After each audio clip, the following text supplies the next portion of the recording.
Los criminólogos dicen que no existe el crimen perfecto. Lo que existe es el crimen mal investigado. Siempre, en cualquier investigación, aparece una pista clave que lleva hacia el asesino. Encontrémosla juntos, repasando este caso abierto. Hola a todos, mi nombre es León, y en cada video repasaremos todos los detalles de los más terribles casos criminales. Antes de empezar, no te olvides de suscribirte y dejar tu me gusta para que pueda seguir trayéndote el mejor contenido de investigación.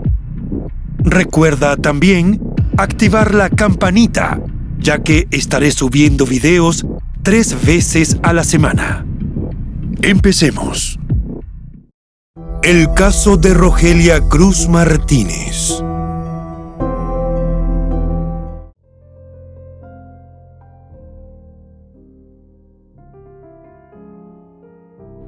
Rogelia Cruz Martínez nació el 31 de agosto de 1940 en Ciudad de Guatemala, la capital guatemalteca.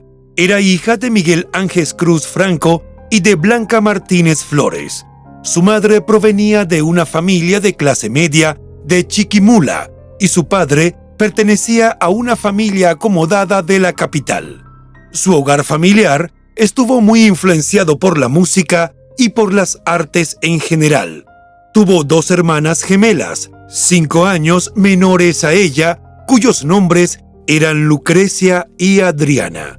Se conoció que en su juventud fue nadadora y que estudió ballet. Cursó sus estudios de primaria en la Escuela Dolores Bedoya de Molina y de secundaria en el Instituto para Señoritas Belén, donde esperaba obtener el título de maestra de educación primaria. En 1955, poco tiempo después de la caída del gobierno de Jacobo Arbenz, mientras Rogelia era estudiante de Instituto Normal Central para Señoritas Belén, quedó huérfana debido al deceso de sus padres, con 2 meses de diferencia entre uno y otro, y en circunstancias que no fueron reseñadas. Tras quedar huérfanas, ella y sus hermanas gemelas se mudaron a la casa de su abuela materna, aunque algunas versiones indican que tanto Rogelia como las mellizas permanecieron internas en el Instituto Belén, algo que también se acostumbraba mucho en aquella época. El caso es que, pese a que su mundo había dado un giro radical, la jovencita logró graduarse de maestra de educación primaria en el Colegio Belén, donde tenía muy buenas amigas y docentes que la apreciaban. Además, tenía otras metas profesionales, pues quería seguir una carrera universitaria. Su familia la consideraba alguien con una sensibilidad especial por el arte, tal como señaló su prima Luisa Charnot Cruz. Por ese entonces, se desarrollaba en Guatemala la costumbre de escoger reinas en certámenes de belleza. Esta práctica fue introducida por el gobierno del general Jorge Ubico Castañeda, iniciando con la elección de la Reina de Independencia. Conforme pasaron los años, más y más instituciones empezaron a elegir reinas para diferentes ocasiones, incluyendo asociaciones empresariales y universidades. En 1955, Guatemala se unió a la elección de Miss Universo y unos años más tarde, Rogelia, que para ese entonces era estudiante de arquitectura en la Universidad San Carlos de Guatemala, USAC, fue inscrita en el certamen. La hermosa jovencita, morena y de ojos claros, con un color entre verde y miel, logró alzarse con la corona y el título de Miss Universo Guatemala en 1958. Como consecuencia, representó a su país en 1959 en el certamen de Miss Universo realizado en Long Beach, California, Estados Unidos. De hecho, quienes la conocieron la describen como una mujer muy bella en lo físico y de cautivadora personalidad. 2 años más tarde, conoció a Carlos Batres Luna, con quien inició una relación sentimental que se mantuvo durante 5 años. Según las reseñas históricas, la Guerra Civil de Guatemala, que también recibió el nombre de conflicto armado interno en Guatemala, fue un largo conflicto bélico librado en este país centroamericano entre 1960 y 1996, dentro del marco de la Guerra Fría entre el bloque capitalista de los Estados Unidos y el bloque comunista de la Unión Soviética. Para lograr el cese de las hostilidades fue necesario un largo proceso de negociación que culminó en la firma de los Acuerdos de Paz de 1996. Para entender un poco mejor la historia de Rogelia, es necesario dar este contexto y explicar que esa guerra causó un gran impacto en términos económicos y políticos y agudizó la polarización de la sociedad guatemalteca. El conflicto estuvo signado por los intentos de golpe de Estado y por los gobiernos militares al mismo tiempo que surgían las guerrillas.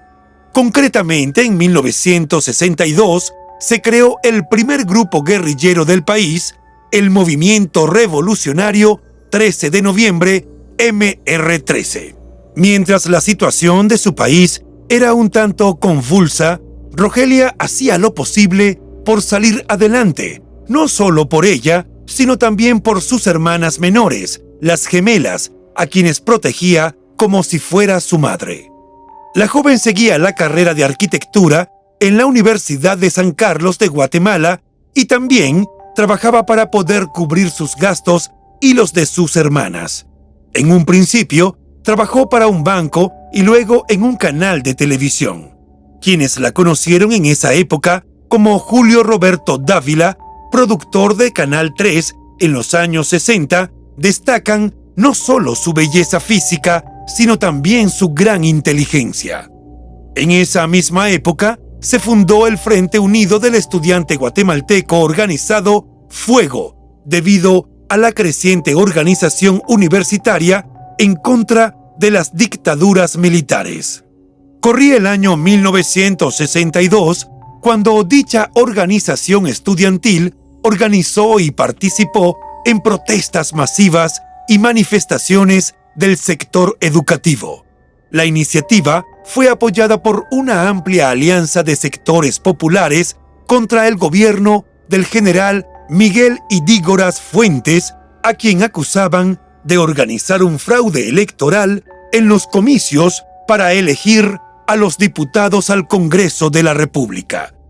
En 1963, según las reseñas periodísticas posteriores, el gobierno de Idígoras estaba en la cuerda floja, y para calmar los ánimos, el mandatario autorizó que el expresidente Juan José Arévalo, líder alrededor de quien se unificaba toda la izquierda, regresara al país y fuera candidato para las elecciones de 1963. La cúpula del Ejército de Guatemala y los sectores más conservadores de la sociedad se opusieron rotundamente. A finales de marzo, los rumores de que Arévalo ingresaría al país arreciaron. El 29 de marzo, todos los periódicos del país dieron la noticia en sus portadas de que Arévalo estaba en Guatemala. La madrugada del 30 de marzo de 1963, Idígoras fue derrocado por su ministro de Defensa, el coronel Enrique Peralta Azurdia, quien inmediatamente declaró estado de sitio, anuló las elecciones de 1963 y expulsó del país hacia Panamá a Idígoras. Con el golpe de Estado de 1963, el Ejército de Guatemala, como institución, asumió el control absoluto del Estado, implantando así una dictadura militar y se comprometió a aplastar de una vez por todas a la insurgencia, especialmente a la guerrilla que estaba atacando en el oriente del país.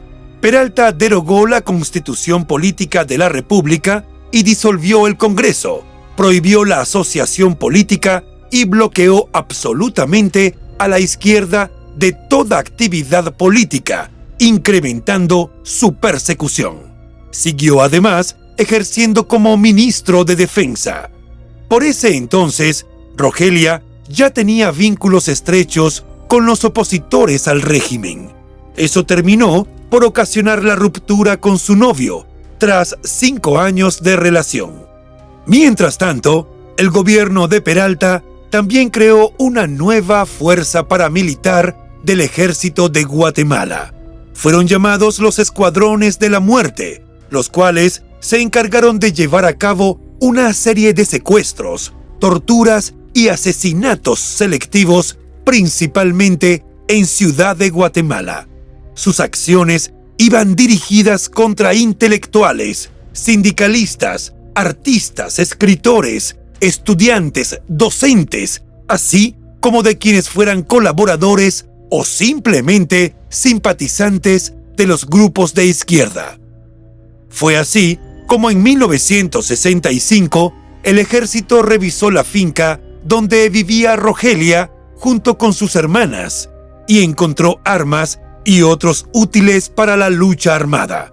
Ella fue encarcelada y al salir de la cárcel pocos meses después, tuvo que buscar nueva casa y un nuevo trabajo. Al año siguiente, la antigua reina de belleza se incorporó a la Juventud Patriótica del Trabajo, JPT, un apéndice del Partido Guatemalteco del Trabajo, PGT. En 1966, el grupo guerrillero Fuerzas Armadas Rebeldes, FARC, intentó secuestrar a uno de los tíos de Rogelia, pero la operación resultó un rotundo fracaso que terminó con la muerte del tío y de su hijo. Quienes han escrito sobre su vida señalaron que, pese al doloroso hecho, ella siguió con su colaboración con la guerrilla. También han puesto de relieve que, a pesar de su delicada situación de seguridad, ni el PGT ni las FARC le ofrecieron a Rogelia la protección que debía tener. Para entonces, Rogelia era novia del comandante guerrillero Leonardo Castillo Johnson. Como consecuencia de su relación amorosa y de su actividad política, Rogelia fue blanco de persecuciones por parte de la dictadura, que buscaba motivos para encerrarla y castigarla. En diciembre de 1967, fue detenida tras un siniestro vial.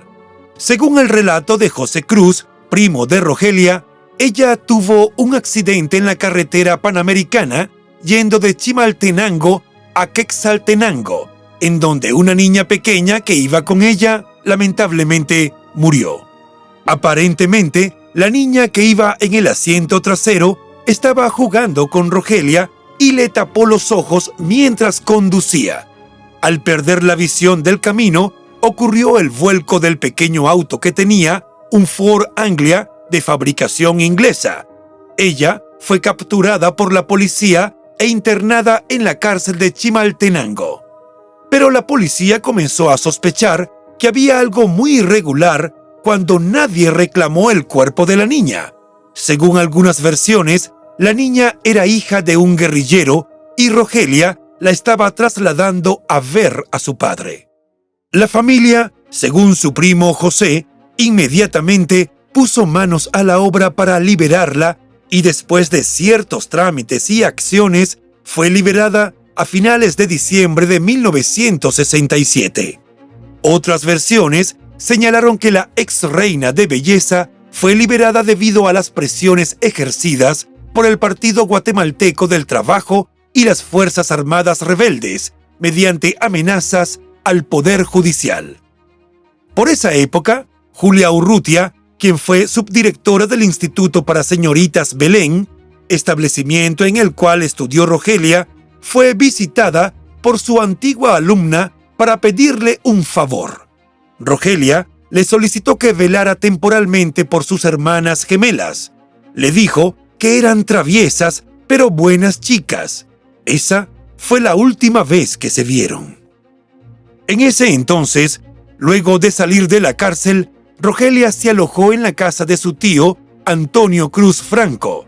Pero estando allí, llegó su novio, que era el responsable de las Fuerzas Armadas Revolucionarias del PGT, quien dijo que ellos la iban a cuidar mejor y se la llevó, según lo que han dicho sus familiares.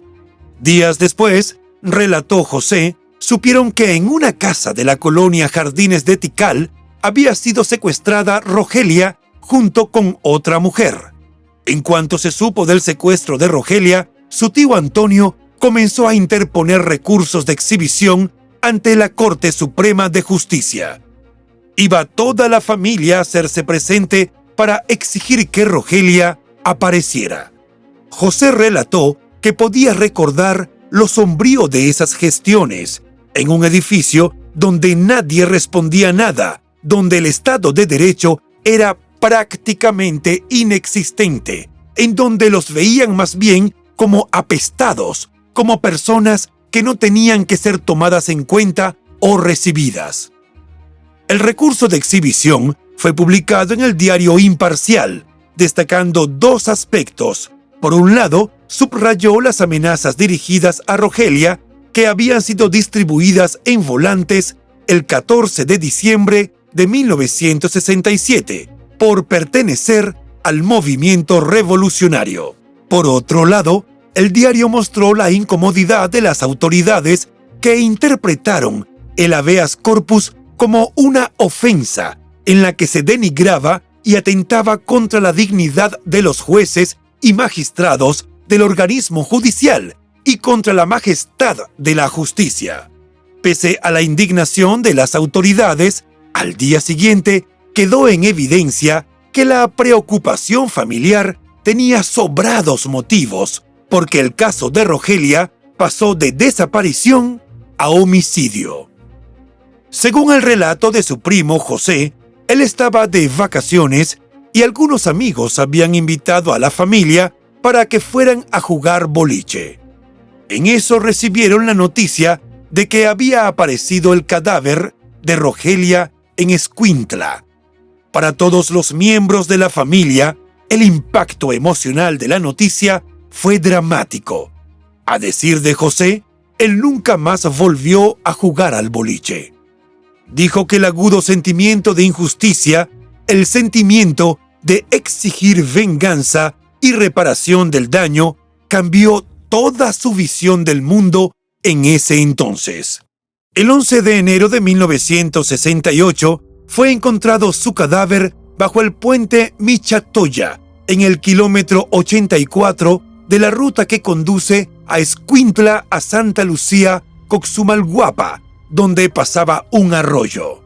El cuerpo estaba desnudo y presentaba evidencias de haber sufrido tortura, como mutilaciones en sus senos y sus genitales, quemaduras de cigarrillo por todo el cuerpo y golpes en el cráneo. Junto a su cadáver también estaban los de 11 campesinos cruelmente asesinados. Sus familiares pidieron que se determinara si, además de la matanza, había sido envenenada. Si bien encontraron su cuerpo el 11 de enero, ellos pensaban que Rogelia había muerto 3 días antes, el 8 de enero de 1968. El certificado de defunción decía, escuetamente, que la joven de 26 años, soltera, residente de Siquinala, murió a consecuencia de un traumatismo cráneoencefálico. El brutal asesinato apenas se vislumbraba en los medios escritos, a la vez que se combinaba con notas de presuntos ajusticiamientos llevados a cabo por la guerrilla de la FARC. Sin embargo, la noticia recorrió el país y se supo en qué condiciones fue hallado el cadáver. No solo la familia sintió enojo y dolor, muchos guatemaltecos se solidarizaron con la víctima y sus allegados. Se supo que, además del golpe en la cabeza, Rogelia sufrió un edema agudo del pulmón y que en las manos y los pies presentaba señales que podían atribuirse a grilletes. Un detalle adicional dio pie a diferentes teorías que no fueron comprobadas. Tenía rastros de un tóxico metálico que pudo haber causado envenenamiento. La familia pensó que sus secuestradores la habían envenenado como parte del proceso de tortura al cual la sometieron. Pero también se dijo que muchos de los militantes de izquierda de esa época llevaban consigo cápsulas de cianuro, dispuestos a utilizarlas si era necesario en caso de ser capturados. También se dijo posteriormente que la necropsia reveló que tenía 3 meses de gestación, pero este detalle no apareció mencionado en todas las reseñas. Al velatorio y posterior inhumación de sus restos, que fueron llevados al cementerio general, asistieron tanto familiares como personas de diversos sectores de la sociedad con el propósito de despedirse de la querida reina de belleza. La docente Urrutia del Instituto Belén fue una de las personas que acudió a darle el último adiós a quien fuera su alumna. Luego relató que se llevó varias sorpresas ese día acerca de su reservada estudiante. Ella nunca sospechó que Rogelia simpatizaba con la insurgencia, pero en la noche del velorio, con base en las versiones de varios de los asistentes, reconstruyó los últimos días de la vida de la joven, a quien sus allegados llamaban la Roge. Su responsabilidad era llevar encargos y conducir en su auto a algunos insurgentes hasta la montaña. Esa noche del velorio, Urrutia también escuchó algo que explicaba el envenenamiento. Los compañeros de organización de Rogelia mencionaron que uno de los que presenció la tortura fue un guerrillero que estaba infiltrado en los escuadrones que daban muerte a los opositores. El hombre no pudo intervenir para evitar los hechos y fue testigo de que Rogelia se desmayó varias veces debido al ultraje. Al ver lo que sucedía, le entregó una pastilla de cianuro. Su efecto mitigó las últimas torturas, dijo la ex subdirectora del Instituto Belén, quien agregó que hubo un gran hermetismo sobre la muerte de la estudiante. Durante el sepelio, algunos oradores pronunciaron palabras de despedida para la reina de belleza, resaltando su valor y pronosticando que la intención de sus asesinos de aniquilarla y hacerla desaparecer actuaría de forma contraria, pues permanecería en la memoria colectiva. César Montes, uno de los que estuvo presentes en el sepelio, dijo que fue muy duro para todos los que la habían conocido personalmente, pero también fue muy duro para el país porque era como decirle a la ciudadanía que la dictadura militar no iba a respetar ni a la reina de belleza ni a la Miss Guatemala, nada, y agregó que quienes pensaron que al matarla la eliminaban, la inmortalizaron. Se equivocaron. El presidente de Guatemala en ese entonces, Julio César Méndez Montenegro, mandó un telegrama al jefe de la Policía Nacional pidiéndole que activara por todos los medios a su alcance la investigación del hecho criminal que tuvo como víctima a Rogelia. Le ordenó esclarecerlo a toda costa y mantenerlo informado. Pero el secreto a voces era que el jefe policíaco a quien iba dirigido el mensaje fue señalado como uno de los más cruentos torturadores de los años 60, el coronel Máximo Cepeda Martínez. De hecho, Cepeda fue señalado como miembro dirigente del grupo paramilitar Nueva Organización Anticomunista, cuya consigna era comunista visto, comunista muerto. En ese entonces, según las publicaciones de los medios, Guatemala era un país sin justicia. El coronel Cepeda, quien fue jefe del Servicio de Inteligencia del Ejército, comandante de la Policía Militar Ambulante, director de la Policía Nacional y organizador de los Escuadrones de la Muerte, se jactaba de haber ejecutado y dirigido la violación, tortura y ejecución de Rogelia. Marta González Molina, fue una amiga de la infancia de Rogelia. Relató que apenas se enteró de su muerte, se planteó la necesidad de escribir un libro acerca de las vivencias de la joven. Señaló que fue la orfandad la que marcó su vida y moldeó su adolescencia, convirtiéndola primero en una madre para sus hermanas y después, como adulta, en un baluarte para sus compañeros de lucha. Refirió que las facetas en la vida de Rogelia no fueron solamente las de una madre joven para sus hermanas, una reina de belleza, y aclaró que fue llamada guerrillera solo por colaborar con las guerrillas, pero ella nunca aportó un arma ni estuvo en las filas de combate. Sus facetas fueron mucho más que todo eso. Como muchas mujeres de su generación, fue una idealista y una mártir, según el punto de vista de Marta. Con el tiempo, Rogelia se convirtió en el símbolo de aporte de las mujeres en el conflicto armado interno. La cara de Rogelia es también, desde 1973, un mural, obra del artista plástico Arnoldo Ramírez Amaya, en su ciudad universitaria. En la actualidad, aún se le recuerda como una mujer valiente que luchó por sus ideales. El asesinato de ella resonó en el mundo entero y su legado sigue presente en la memoria de los guatemaltecos que luchan por un mundo mejor, pero sobre todo sigue presente en la Universidad de San Carlos de Guatemala y en su amada Facultad de Arquitectura, donde se afirma que ella fue un claro ejemplo de que la lucha social debe ir de la mano con la formación académica. Desde 2006, una organización estudiantil de la carrera de Historia de la Universidad de San Carlos de Guatemala lleva su nombre. La imagen de su rostro es ahora un símbolo que se estampa en prendas de vestir, mientras su historia aparece en libros y documentales.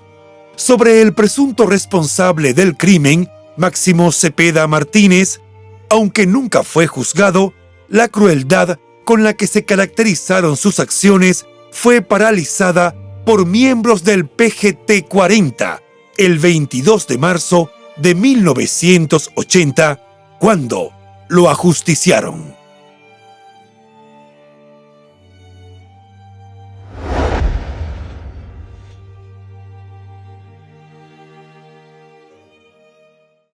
Y bueno, hasta aquí el caso de hoy.